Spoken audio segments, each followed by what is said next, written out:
Queridos, graça e paz, mais uma vez nos encontramos aqui, continuando a série Atributos de Deus.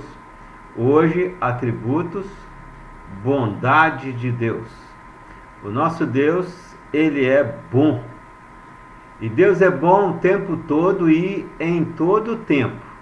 Deus sempre é bom, o tempo todo e em todo o tempo. Os Salmos de número 119, versículo de número 68, nos diz assim a palavra do Senhor: Tu és bom e fazes o bem, ensina-me os teus decretos. Tu és bom, referindo-se à pessoa de Deus, e fazes o bem, ensina-me os teus decretos. Deus é bom.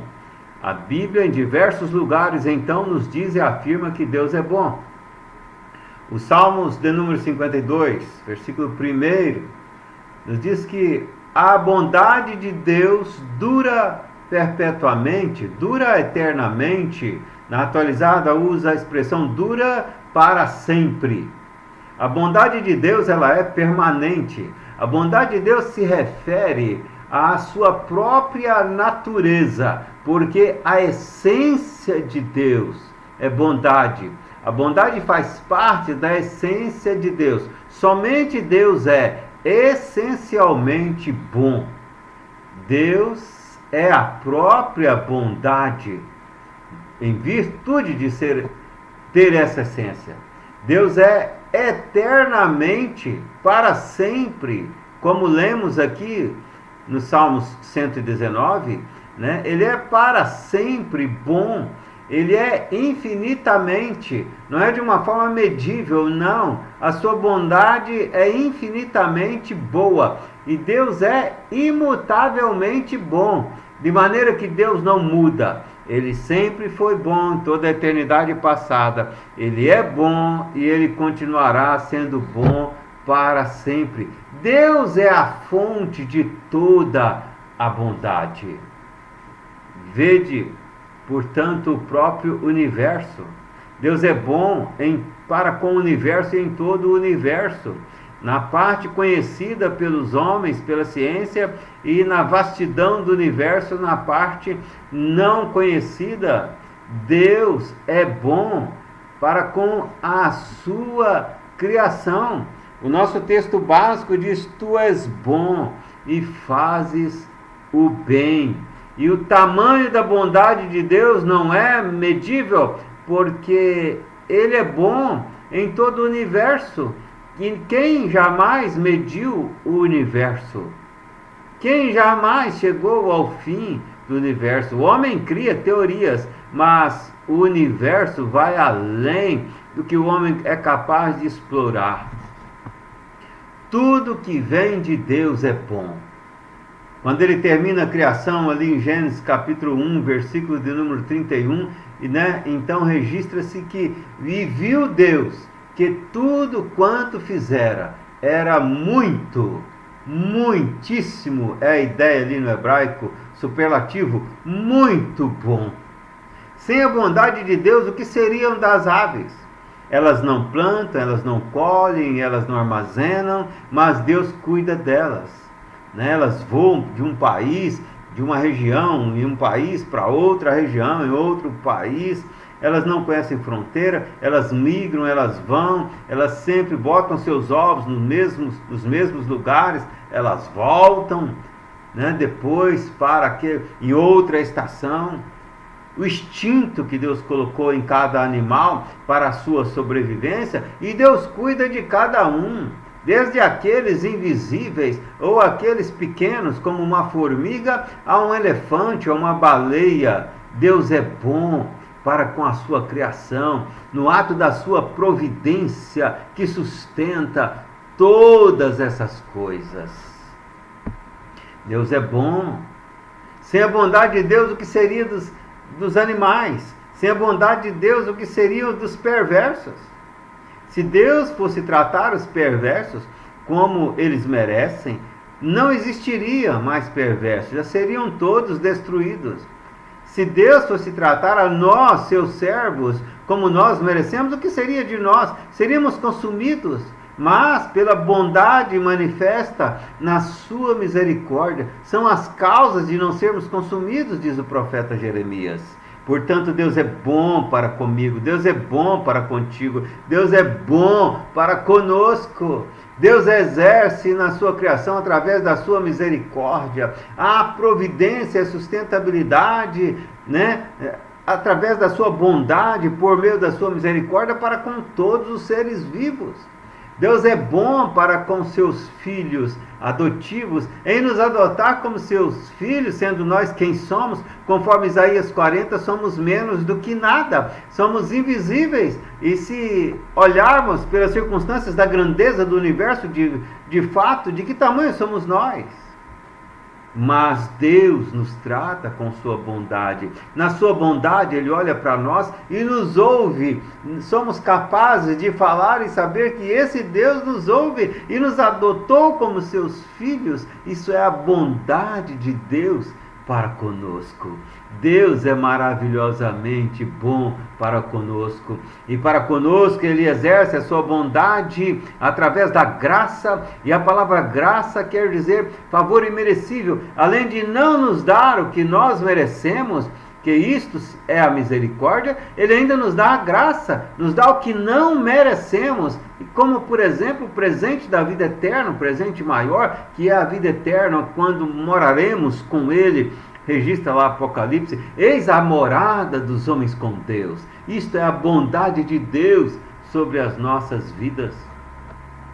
Bom é o Senhor em todos os seus feitos. Ele nos dá o sono na sua bondade para que possamos descansar os nossos corpos. Ele nos dá os cílios para proteger os nossos olhos. E aqui poderíamos ir enumerando N exemplos da bondade de Deus sobre mim, sobre você, sobre nós e sobre a própria natureza. Na sua bondade, Ele nos adotou como seus filhos. A bondade de Deus com todas as suas criaturas, inclusive nos prazeres lícitos, tanto dos animais, como também nós, seres humanos. Salmo 33, versículo de número 5, nos diz a palavra do Senhor ali que a terra está cheia, está repleta, está plena da bondade de Deus. Deus poderia, na queda do ser humano, ali no Éden, Deus poderia, quando nós caímos, quando nós pecamos, Deus poderia nos ter tirado todas as nossas bênçãos. Na queda do ser humano, Deus poderia ter tirado todos os nossos confortos. Na queda, Deus poderia ter tirado todos os nossos prazeres, mas não. Na sua bondade, Ele nos retirou do Éden, sim, nos puniu, sim, mas Ele usou de misericórdia e de bondade e ainda nos preserva com tantas bênçãos. Se considerar, se Deus fosse considerar a maldade do homem, se Deus fosse considerar o merecimento, o nosso merecimento, por melhor e por mais bom que seja um homem, ainda merecemos a ira e o castigo de Deus, porque somos pecadores e falhos, mas Deus é bom para conosco. Eu costumo dizer que o bem que eu recebo eu não mereço. O que eu mereço, mas o mal que eu recebo, esse sim eu mereço. Mas Deus é gracioso e me dá o que eu não mereço, me dá inclusive o presente da vida eterna em Jesus Cristo. É resultado, pastor, mas aí os sofrimentos e essas pandemias e esses tantos sofrimentos que a humanidade, nós humanos passamos por eles. Na verdade, isso é resultado da nossa queda, é resultado do nosso pecado, é resultado da do desprezo do homem pela bondade de Deus, pela paciência de Deus, porque o pecado exige a manifestação da ira de Deus, porque Deus santo e Deus bondoso e justo não pode tolerar o pecado, senão ele seria injusto e senão ele não seria justo. E, portanto, Ele derrama, sim, taças de ira sobre a humanidade por causa do desprezo do próprio homem para com a sua bondade. O Deus justo não pode deixar de punir o pecado. No livro de Naum, profeta Naum, capítulo 1, versículo 5, diz que Deus jamais inocenta o culpado. Mas aí alguém pode perguntar, mas e nós então, servos do Senhor, como faremos? Seremos também condenados? Ora, nós somos inocentados porque Jesus Cristo pagou pelos nossos pecados, pagou pelos nossos crimes, pagou pelos nossos pecados. Ele foi moído na cruz do Calvário. O castigo que estava sobre ele nos trouxe e nos traz a paz, diz o profeta Isaías no capítulo 53. A bondade de Deus, ela é visível. Quando lemos João capítulo 3, não só o versículo 16, mas todo aquele contexto, podemos notar claramente que Deus nos amou de tal maneira, quer dizer, Deus usa de uma bondade tão grande, derramando um amor tão maravilhoso sobre nós, que Ele entregou seu único Filho para morrer em nosso lugar, para levar sobre si os nossos pecados, para se sentir e de fato ser desamparado ali na cruz do Calvário, porque a ira de Deus era derramada sobre Ele, a ira que seria sobre mim, sobre você, somente por esse motivo que não somos e não seremos condenados, porque Jesus Cristo pagou por todos os nossos pecados. O Salmo 107, versículo 8, e diversas vezes no Salmo 107, então vai se repetindo e vai dizendo: rendam graças ao Senhor, porque o Senhor é bom e porque Ele faz maravilhas para com os homens.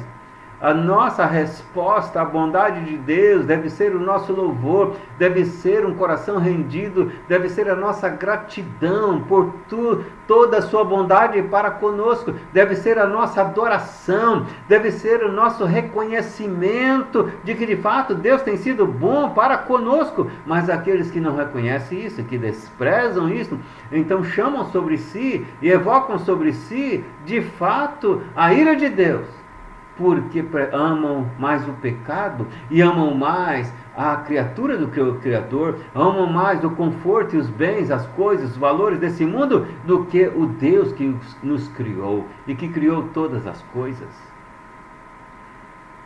Deus é bom. Deus é bom. Ele então nos exige, a bondade de Deus nos exige gratidão, nos exige louvor, nos exige que rendamos graças ao Senhor, porque Ele é bom. Às vezes nos acostumamos tanto com a bondade do Senhor, que paramos até mesmo de perceber o quanto Deus tem sido maravilhoso para conosco. Paramos de perceber isso em nossa vida, porque é tão comum, tão normal, tão natural, tudo está indo tão bem, e então a gente começa a se relaxar, no render graças, no reconhecer essa bondade sobre a nossa vida, e aí nós acabamos exigindo problemas, sofrimentos sobre as nossas vidas, para que possamos então reconhecer que de fato Deus é bom. Meus queridos, nós devemos sempre reconhecer a bondade de Deus sobre as nossas vidas. Deus é bom e tem sido bom para conosco. Ver a bondade de Deus produz paz na nossa vida, produz segurança, porque esse Deus bom tem cuidado das nossas vidas, produz confiança em Deus, em saber que Ele é bom e não nos trata conforme os nossos méritos, os nossos merecimentos, mas conforme os merecimentos de Cristo que habita em nós. E se em alguém não habita o Espírito de Cristo, esse tal não é dele, diz Paulo em Romanos 8, versículo 9. Portanto, a bondade de Deus nos gera uma tranquilidade mediante os problemas, desafios como pandemias que estamos vivendo agora, como problemas econômicos, mas ainda assim nós nos sentimos seguros e em paz, porque apesar das situações e dos problemas, sabemos que um Deus bom tem cuidado de nós, e se porventura partirmos para a glória, é porque estaremos com Ele, e Deus tem prazer na morte dos seus santos, porque na lógica humana a morte é pavorosa, mas na lógica de Deus é a ida do seu amado e querido ao encontro dele. O apóstolo Paulo chega a dizer que se ele pudesse, ele preferiria estar com Cristo do que neste mundo. Em 1 Pedro 5, o versículo de número 7, Mas antes é importante a gente considerar o contexto ali em que o povo de Deus estava em angústia e sofrimento por visto a perseguição, estavam sendo presos, estavam sendo mortos, né? Era muito pior do que a pandemia de coronavírus que estamos vivendo hoje, né? Algo assim extremo. Mas Pedro, então, consolando aqueles irmãos, no versículo 7 ele vai dizer: lançai, ou estáis sempre lançando sobre Jesus Cristo a vossa ansiedade, porque Ele tem cuidado de vós.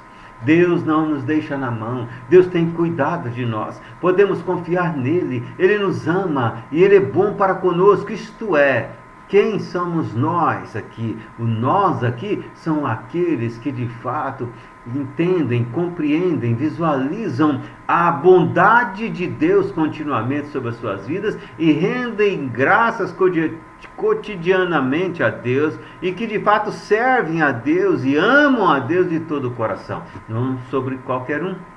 O livro de Naum, volta ao capítulo 1 de Naum, o versículo 7, que nos diz lá que Deus protege aqueles que confiam nele.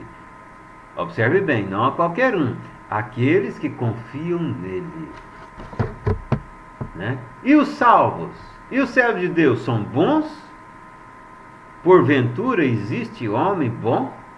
Jesus responde esse questionamento em Lucas 18, versículo 19, e ele diz que só existe um bom, que é Deus. Só Deus é bom, porque a essência de Deus é boa, é bondade, e porque Deus é bom, portanto, de natureza, nós somos pecadores e tendenciosos à maldade. Mas nós temos reconhecido a bondade de Deus sobre a nossa vida? Eu concluo aqui com algumas perguntas. Temos reconhecido a bondade de Deus sobre a nossa vida? Temos visualizado, temos visto a bondade de Deus sobre as nossas vidas? Temos visto isto? Podemos enumerar atos de bondade de Deus sobre a nossa vida? Temos sido gratos na prática, com o louvor, o render graças, o adorar a Deus por reconhecermos a sua bondade, no seu amor, na sua graça sobre as nossas e misericórdia sobre as nossas vidas? Temos adorado o Senhor com fervor e de coração por reconhecer o quão o Senhor é bom? Você é capaz de enumerar rapidamente aí 10 itens de bondade de Deus, 10 ações da bondade de Deus sobre a sua vida? Porque todos os dias, constantemente, a bondade de Deus frequentemente está sobre os homens. Você tem reconhecido isto? Ou temos desprezado a bondade de Deus, ou não a valorizado como deveríamos valorizar? Porque aqueles que desprezam a bondade de Deus serão também por Deus desprezados e odiados no dia do grande julgamento, no dia que se encontrarão com Deus. E olha que ninguém, nenhum indivíduo, nenhum ser humano ficará sem se encontrar com Deus. Ninguém vai ficar aqui por semente. Portanto, que possamos, de fato, reconhecer, valorizar na prática, não teoricamente, a bondade de Deus sobre as nossas vidas. E eu quero neste momento então deixar esse desafio. Faça uma análise na sua vida, de quantas maravilhas Deus tem feito na sua vida, se tem feito, se você consegue ver isto, e faça uma análise se você tem sido agradecido por essas maravilhas de Deus na sua vida, em resposta ao Senhor que é bom. Oremos ao Senhor, finalizando assim essa reflexão. Pai querido, muito obrigado pela Tua palavra que é sempre presente, sempre viva, poderosa e eficaz. Muito obrigado pelo privilégio de lermos a Tua palavra. E Senhor, ajuda-nos a visualizar a Tua bondade, mesmo nos momentos difíceis, em que muitas vezes o Senhor nos carrega no colo. Ajuda-nos a reconhecê-la e a sermos mais gratos ao Senhor, gratos de forma prática, grato com nossos pensamentos, sentimentos, comportamentos, atitudes e com nossa adoração ao Senhor, de forma submissa como servos do Senhor, porque o Senhor não nos trata como servos, mas como filhos, aqueles que te amam, e o Senhor nos ama, e o Senhor tem cuidado de nós. Ao Senhor a honra e a glória, em nome de Jesus. Amém. Se essa palavra abençoou a sua vida, a encaminhe para que outras pessoas também sejam abençoadas. Deus abençoe a sua vida. Em nome de Jesus. Amém.